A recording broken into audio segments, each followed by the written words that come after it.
Bacterial blight ఇప్పుడున్నటువంటి అధిక తేమ వాతావరణం వల్ల ఇలా అన్ని రకాల పంటల్లో దానిమ్మలో బ్లైట్ కావచ్చు, టమాటాలో బ్లైట్ కావచ్చు, లేదంటే వరిలో వచ్చేటువంటి శీతల బ్లైట్ కావచ్చు, లేదంటే మనకు సోయాబీన్లో వచ్చేటువంటి ఆకుమచ్చ, పసుపులో వచ్చేటువంటి మచ్చ తెగులు, ఇవన్నీ కూడా జాంతోమోనాస్ అనేటువంటి గ్రూపుకు చెందినటువంటి బ్యాక్టీరియా వల్ల అన్ని రకాల పంటల్లో వేరు వేరు స్ట్రెయిన్స్ వల్ల బ్యాక్టీరియల్ ఇన్ఫెక్షన్ అనేది రావడం జరుగుతుంది.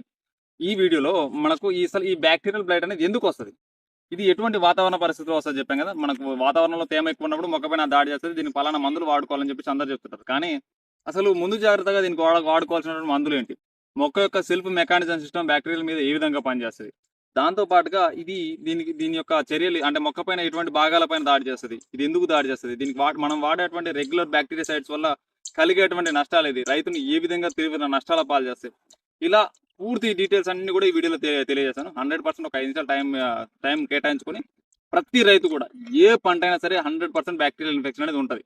కాబట్టి ఇది ఏ రైతు చూస్తున్నా కూడా 5 నిమిషాలు టైం కేటాయించుకొని వీడియో పూర్తిగా చూడండి. 4 విభాగాల్లో ఇది ఏ విధంగా పనిచేస్తుంది, ఎక్కడ దాడి చేస్తుంది, ఎందుకు దాడి చేస్తుంది, ఏ మందు వాడుకోవాలి, ఇవన్నీ కూడా మీకు క్లియర్గా తెలియజేస్తాను. ఫస్ట్ ఆఫ్ ఆల్ ఈ జాంతోమోనాస్ ఉన్నటువంటి బ్యాక్టీరియాని తీసుకుంటే ఇది మొక్క పైన దాడి చేస్తుంది. దాడి చేసినప్పుడు మొక్క యొక్క కణాలు అనేది బర్న్ అయిపోవడం వల్ల ఫ్లోయింగ్ సిస్టమ్ అనేది డ్యామేజ్ అయిపోవడం వల్ల కాయలు బలిపోవడం, ఆకులపైన బర్నింగ్ సెన్సేషన్ మచ్చలు రావడం, ఈ సెల్స్ అనేది పగిలిపోవడం వల్ల, సెల్ యొక్క మెమరీని పగిలిపోవడం వల్ల కాయలపైన మచ్చలు ఏర్పడతాయి. ఇది మొక్క పైన ఎలా దాడి చేస్తుందో చూసుకుంటే మనం పంటలకు తీసుకొచ్చేటువంటి గాలి ద్వారా కావచ్చు, లేదంటే మనం వేరే బ్యాక్టీరియల్ బయట ఉన్నటువంటి పంటల్లో చేసినటువంటి పనిముట్లు కావచ్చు, వేరే ఇతర కారణం వల్ల మొక్క పైన దాడి చేసినప్పుడు మొక్క యొక్క పత్ర రంధ్రాల ద్వారా కానీ, లేదంటే మొక్క పైన అయినటువంటి ఏదైనా గాయాల వల్ల కానీ మొక్కలోకి జ్వరపడుతుంది. మొక్కలోకి జ్వరపడిన తర్వాత మొక్క యొక్క కణం పైన దాడి చేసి ఆ కణాన్ని డ్యామేజ్ చేసేస్తుంది. డ్యామేజ్ చేసేసి దాంట్లో ఉన్నటువంటి ప్రోటీన్ తీసుకొని దీని యొక్క సంతతిని పెంచుకొని పూర్తిగా మొక్క అనేది డ్యామేజ్ చేయడం జరుగుతుంది. మనం దీని పైపాటుగా బ్యాక్టీరియాసైడ్స్ ప్లాంటోమైసిన్, కసుగోమైసిన్, ఒడలిమైసిన్, స్ట్రెప్టోమైసిన్ ఇలా బ్యాక్టీరియాసైడ్స్ స్ప్రే చేస్తాం. చేసినప్పుడు మనం కాపర్ సంబంధిత మందులు వాడుకుంటాం. ఇది చేసినప్పుడు ఏమైందంటే ఆ బ్యాక్టీరియా అప్పటి వరకు చనిపోతుంది, కానీ దాని యొక్క స్ట్రెయిన్స్ సిద్ధ బీజాలను విడుదల చేసి అది అప్పటికి కంట్రోల్ అయిపోతుంది. ఆ తర్వాత మళ్ళీ వాతావరణంలో తేమ పెరిగినప్పుడు ఈ స్ట్రెయిన్స్ అనేది మళ్ళీ మొలకెత్తుతాయి, ఈ సిద్ధ బీజాలని మళ్ళీ మొలకెత్తుతాయి. కాబట్టి దీనికి పర్మనెంట్ సొల్యూషన్ అంటూ ఉండదు. ప్రతి రైతు గుర్తుపెట్టుకోవాల్సింది ఏంటంటే, ఇప్పుడు ప్రజెంట్ దానిమ్మ పంటలో, టమాటా పంటలో చూసుకుంటే బ్యాక్టీరియల్ బ్లైట్ వచ్చిన తర్వాత ప్రతి ఒక్క రైతన్న చేసే అతిపెద్ద పొరపాటు ఏంటంటే ఇది కంట్రోల్ కాదు, కంటిన్యూషన్లో 3 రోజులకు ఉన్న మందు కొడుతూనే ఉండాలని చెప్పేసి కొడుతూనే ఉన్నారు. అయితే కొంతమంది బాసిలస్ సబ్స్టిట్యూట్స్ లాంటి స్ట్రెయిన్స్ వాడుకున్నా కూడా వాళ్ళకు కూడా వీళ్ళకి 3 రోజులకు ఒకసారి వస్తే వాళ్ళకి 4 రోజులకు ఒకసారి అటాక్ అవుతుంది. దీనికి కారణం ఏంటంటే ప్లాంట్ యొక్క సెల్ఫ్ మెకానిజం సిస్టమ్ అనేది యాక్టివేట్ అవ్వకపోవడం. అసలు దీన్ని ఎలా యాక్టివేట్ చేయాలి, అసలు మొక్క యొక్క సెల్ఫ్ మెకానిజం సిస్టమ్ ఎట్లా ఉంటుందంటే, మనకు ఉదాహరణకు ప్రతి ఒక్కరికి తెలిసిందే గూగుల్ 2 స్టెప్ వెరిఫికేషన్. ఒక అకౌంట్ని హ్యాక్ చేయాలంటే ఏ విధంగా అయితే 2 స్టెప్ వెరిఫికేషన్ ఉంటుందో, మొక్కలో కూడా సెల్ఫ్ మెకానిజం సిస్టంలో 3 స్టెప్ వెరిఫికేషన్ ఉంటుంది. అంటే 3 దశలలో మొక్క యొక్క సెల్ఫ్ మెకానిజం సిస్టమ్ పనిచేస్తుంది. మొదటిది వచ్చేసి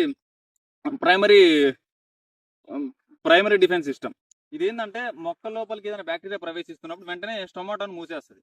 ఈ స్టొమాటోను మూసేసి, ఇది జాగ్రత్తగానండి, మొక్క లోపలికి బ్యాక్టీరియా ప్రవేశించడానికి చూసినప్పుడు ఆటోమేటిక్గా దానికి అర్థం కాగానే వెంటనే స్టొమాటోను మూసేసినప్పుడు అందులోకి రావడానికి ఉధృతి తగ్గుతుంది. Second PTI. ఈ పీటీఐలో ఏం చేస్తుందంటే మొక్కలో ఉన్నటువంటి కాల్షియం లెవెల్స్ని పెంచుతుంది. కాల్షియం లెవెల్ని పెంచడం వల్ల ఆటోమేటిక్గా సెల్ వాల్స్ని దృఢంగా మార్చి మొక్క లోపల ఉన్నటువంటి కణాలని ఇది డ్యామేజ్ చేయకుండా కాపాడుతుంది, కాల్షియం అయాన్లను పెంచి.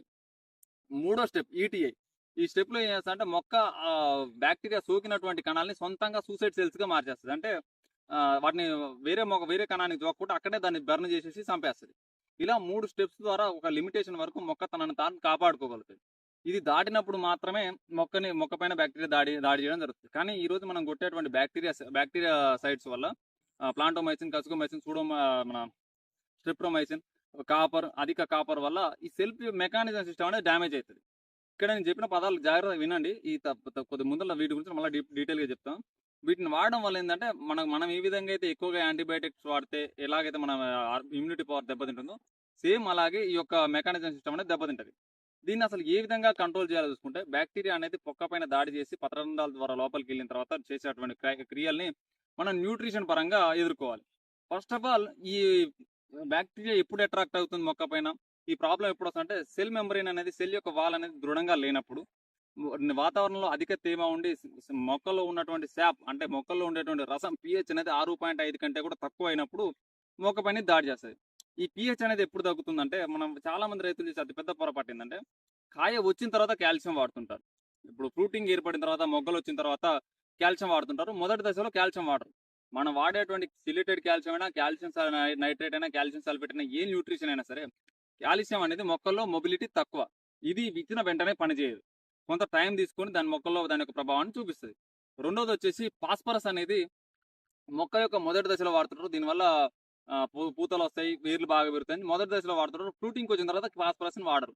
దీనివల్ల జరిగే నష్టం ఏంటంటే ఫాస్ఫరస్ అనేది మొక్కలో ఉన్నటువంటి శక్తిని ఏటీపీస్ని తయారు చేసుకోవాలంటే 100% మొక్క ఫాస్ఫరస్ అనేది అవసరం. కాబట్టి మొక్క యొక్క అన్ని దశల్లో ఫాస్ఫరస్ కావాలి. చాలా మందిలో ఏముంటుందంటే నేను అన్ని రకాల న్యూట్రిషన్ ఇస్తున్నా అయినా కూడా నాకు ప్రాబ్లం వస్తుంది. అన్ని రకాల న్యూట్రిషన్ ఇవ్వడం కాదు, అన్ని రకాల న్యూట్రిషన్ మొక్కకు ఉపయోగపడాలి. అలా ఇవ్వాలంటే దానికి ఒక న్యూట్రిషన్ క్రమశిక్షణ అనేది అవసరం. న్యూట్రిషన్ డిసిప్లిన్ అనేది అవసరం. అలా ఇచ్చినప్పుడు మాత్రం మొక్కలో అందుబాటులో ఉంటాయి. ఉదాహరణకు ఇక్కడ నేను చెప్పా కదా, మొక్క పైన బ్యాక్టీరియా దాడి చేసినప్పుడు టొమాటో క్లోజ్ అవ్వాలంటే ఫస్ట్ ఆఫ్ ఆల్ పొటాషియం అనే న్యూట్రిషన్ కావాలి. ఈ పొటాషియం ఉండడం వల్ల జరిగేటువంటి 3 రకాల ఉపయోగాలు చెప్తా. పొటాషియం ఇవ్వడం వల్ల ఒకటి స్టొమాటల్ యాక్టివిటీ పెరుగుతుంది. అంటే పత్ర రంధ్రాలు మూసుకోవడం తెరుచుకున్నటువంటి ప్రక్రియ మెరుగుపడుతుంది. దాంతో పాటుగా పొటాషియం అనేది మొక్కల్లో షుగర్స్ని ఎక్కువగా ట్రాన్స్పోర్ట్ చేస్తుంది. దానివల్ల కొత్తగా వచ్చినటువంటి ఇగుర్లలో కూడా సాప్ లెవెల్స్ అనేది కంటిన్యూటీ అవ్వడానికి ఉపయోగపడుతుంది. రెండోది కాల్షియం, బోరాన్, సిలికాన్. ఈ 3 రకాల న్యూట్రిషన్ ఏం చేస్తుంది అంటే సెల్ వాల్స్ని, అంటే ఇది ఎక్కడ దాడి చేస్తుంది బ్యాక్టీరియా? కణాల పైన దాడి చేస్తుంది. కణం యొక్క త్వచం అనేది దృఢంగా ఉన్నప్పుడు ఈ బ్యాక్టీరియా మొక్క పైన దాడి చేయలేదు. కాబట్టి ఎంతసేపు మందు కొట్టడం కాకుండా కాల్షియం, బోరాన్, సిలికాన్ ఈ 3 రకాల న్యూట్రిషన్ ఇవ్వడం వల్ల సెల్ యొక్క కణం అనేది దృఢంగా మారుతుంది. అప్పుడు ఆటోమేటిక్గా మొక్కే కాపాడుకుంటుంది తనని తాను. మీరేం మందు కొట్టాల్సిన అవసరం ఉండదు. సో ఈ విధమైన మేనేజ్మెంట్ చేసుకోవాల్సి ఉంటుంది. కేవలం చిన్న చిన్న మందులు వాడుకుంటే సరిపోతుంది.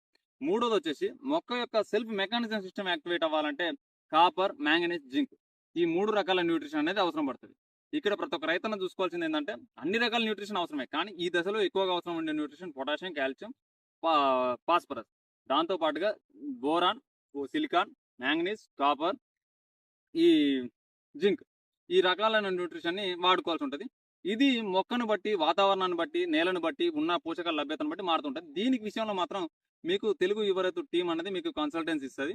100% మీకున్న ఉన్న వాతావరణ పరిస్థితులు, మీరు వాడే న్యూట్రిషన్ బట్టి అడ్డగోలుగా వాడకుండా తెలుగు యువ రైతు ఆధ్వర్యంలో మీరు వాడుకోండి. ఒకటే మాట చెప్తున్నా, మీరు తెలుగు యువ రైతు వాళ్ళు ఇచ్చేటువంటి ప్రోడక్ట్లు వాడినా వాడకపోయినా, మీరు వాడాలని రూల్ ఏం లేదు. వాడకపోయినా మీకు 100% సొల్యూషన్ అనేది తెలుగు యువ రైతు అందిస్తుంది. మీరు బయట మార్కెట్లో కొనుక్కొని నేను అక్కడే వాడుకోవడానికి అయినా నాకు సొల్యూషన్ చెప్పండి, ఖచ్చితంగా చెప్తాం. ఎందుకంటే ఇది కేవలం సర్వీస్ మాత్రమే, మార్కెటింగ్ అయితే కాదు. కాబట్టి ఖచ్చితంగా ఎటువంటి సందేహం ఉన్నా కూడా తెలుగు యువ రైతు టీంని కన్సల్ట్ అవ్వండి. ఇక ఈ సెల్ఫ్ యొక్క INM integrated nutrition management control చేసిన తర్వాత పైపాటిగా స్ప్రేయింగ్ చేసుకునే విషయంలోకి వచ్చినట్లయితే కాపర్ ఆక్సిక్లోరైడ్, ప్లాంటోమైసిన్, కసుగమైసిన్ ఇలాంటి కంటిన్యూషన్లో వాడకుండా మధ్య మధ్యలో కాపర్, చిలెటెడ్ కాపర్ లాంటివి వాడుకోండి. లేదు వీటన్నిటికంటే ఇంకా బెస్ట్ ఆప్షన్ చెప్పిన బ్యాసిల్లస్ సబ్స్టిట్యూట్స్. ఈ ఏ మందైనా సరే, కెమికల్ ఏదైనా సరే కంటిన్యూషన్లో వాడడం వల్ల పురుగుల రెసిస్టెన్స్ పెరుగుతుంది. దాంతో పాటుగా మొక్క యొక్క రెసిస్టెన్స్ పవర్ అనేది తగ్గుతుంది. అదే బ్యాచిలర్ సబ్స్టిట్యూట్స్ స్ప్రే చేయడం వల్ల ఉండే లాభం ఏంటో చెప్పనా? బ్యాచిలర్ సబ్స్టిట్యూట్స్ మీరు వాడుకోవడం వల్ల అందులో మన తెలుగు రైతు వాళ్ళు ఇచ్చేది ఏంటంటే ఫర్మెంటేషన్ అవుతుంది. మీకు బయట మార్కెట్లో ఫర్మెంటేషన్ అవనివి చాలా ఇస్తారు. వాటికంటే ఇది ఏ విధంగా ఉపయోగపడుతుంది? ఒకటి ఫస్ట్ ఆఫ్ ఆల్ పెట్టుబడి తగ్గుతుంది, ఎందుకంటే ఇది ఫర్మెంటేషన్ అవుతుంది కాబట్టి మీకు పెట్టుబడి తగ్గుతుంది. రెండవది వచ్చేసి ఈ బ్యాచిలర్ సబ్స్టిట్యూట్స్ జాంతోమోనాస్ పైన ఏ విధంగా పనిచేస్తుంది అంటే, ఇది ఫస్ట్ ఇటురిన్, సర్పెక్టిన్ ఇలాంటి మెటబలైట్స్ని రిలీజ్ చేస్తుంది. ఇవి బ్యాక్టీరియాని చంపుతాయి. రెండోది వచ్చేసి ఇది డైరెక్ట్గా బ్యాక్టీరియా పైన దాడి చేసి చంపేస్తుంది. 2 రకాల చర్యల ద్వారా ఉంటాయి. దాంతో పాటుగా మొక్క యొక్క సెల్ఫ్ మెకానిజం సిస్టమ్ని యాడ్ చేస్తుంది. ఇది లైవ్ బ్యాక్టీరియా ఇవ్వడం వల్ల, మీరు జీవం ఉన్నటువంటి బ్యాక్టీరియాని ఇవ్వడం వల్ల, బ్యాసిలస్ సబ్స్టిట్యూట్స్ని ఇవ్వడం వల్ల మొక్క యొక్క సెల్ఫ్ మెకానిజం సిస్టమ్ యాక్టివేట్ అవ్వడంతో పాటు ఎటువంటి జాంతోమోనాస్ బ్యాక్టీరియా కూడా రెసిస్టెన్స్ పెంచుకోదు, దాంతోపాటు కంట్రోల్లో ఉంటుంది. ఇది మనం చాలా మంది ఇంకో పెద్ద పొరపాటు ఏం చేస్తుంటారు, దానిమ్మ లాంటి పంటల్లో రెస్ట్ పీరియడ్లో ఉన్నప్పుడు మందులు వాడుకోరు. ఇలాంటి వాతావరణంలో మందులు వాడుకోరు. అప్పుడు మొక్క పైన జాంతోమోనాస్ దాడి చేసి ఆటోమేటిక్గా దాని యొక్క స్పోర్ట్స్ని మొక్క పైన వదిలేస్తుంది. అది వాతావరణం వచ్చినప్పుడు మళ్ళీ రీజనరేట్ అవుతాయి. కాబట్టి ప్రతి ఒక్క రైతన్న కూడా రెస్ట్ పీరియడ్లో కూడా వాడుకోండి. రెస్ట్ పీరియడ్లో కూడా వాడుకొని 15 రోజులకు ఒకసారి, 20 రోజులకు ఒకసారి వాడుకోవడం ఇది రెసిస్టెన్స్ పెరుగుతుంది. దాంతో పాటుగా పురుగు అనేది కంట్రోల్లో ఉంటుంది, అంటే బ్యాక్టీరియా అనేది కంట్రోల్లో ఉంటుంది. ఈ విధమైన మేనేజ్మెంట్ చేసుకోండి. ఇది అంతా కూడా సబ్జెక్ట్ అర్థం కాకపోతే కింద కామెంట్ బాక్స్లో కామెంట్ చేయండి. ప్రతి ఒక్క రైతన్న కూడా ఇప్పటివరకు వీడియో చూసారంటే 100% దీంట్లో మీకు నాలెడ్జ్ ఉన్నట్టు అనిపించింది అనుకుంటున్నాను. ఖచ్చితంగా మీ యొక్క కామెంట్, ఏ రైతైనా సరే 100% కామెంట్ చేయండి. ఎందుకంటే ఒక వీడియోకి రీచ్ అనేది మీరు చేసేటువంటి కామెంట్ వల్లే వస్తుంది. కాబట్టి ప్రతి ఒక్క రైతన్న కూడా కామెంట్ చేస్తారని మనస్ఫూర్తిగా కోరుకుంటున్నాం. ఖచ్చితంగా లైక్ చేయండి, 100% షేర్ చేయండి. దయచేసి మార్కెట్లో చాలా రకాల మందుల పేరుతో చాలా రకాలుగా రైతు నష్టపోతున్నాడు. ఏదో కొద్ది మొత్తంలో మాకు తెలిసినటువంటి నాలెడ్జ్ రైతులకు అందించాలన్న ఉద్దేశంతో ఈ కార్యక్రమం తలపెట్టడం జరిగింది. కాబట్టి ప్రతి ఒక్క రైతన్న కూడా దీనికి సపోర్ట్ చేస్తారని మనస్ఫూర్తిగా కోరుకుంటున్నాను. జై హింద్, జై జవాన్, జై కిసాన్.